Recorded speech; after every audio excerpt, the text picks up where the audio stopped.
Qualitätsherr mit einem Komplettumbau. Fangen wir an der Front an. Ingo Noack, Spoilerschwert, Hochglanz schwarz, eintragungsfrei. Tieferlegung mit einem ST Gewindefahrwerk an der Vorderachse rund 45 mm, an der Hinterachse rund 40 mm.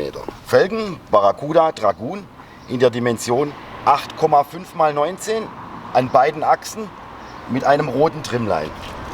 Durch den roten Trimline wirkt diese Felge dreidimensional. Im Zentrum der Felge die eintragungsfreien Racing Bolts, ebenfalls aus dem Hause Barracuda Racing Wheel. An der Seite findet ihr Seitenschweller, Hochglanz schwarz, ebenfalls aus dem Hause Noack Tuning.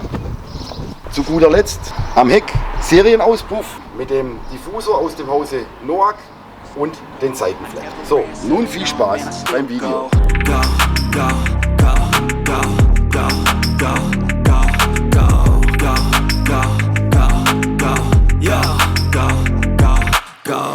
Hustle hard, hustle every single day.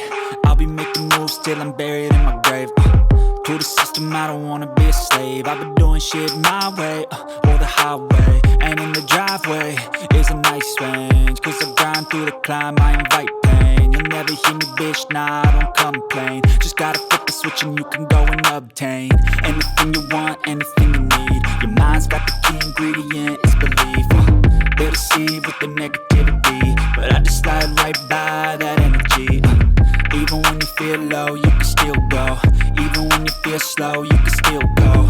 Even when there's no hope, you can still go. I never answer to no, man, I still go. Go, go, go, go, go, go.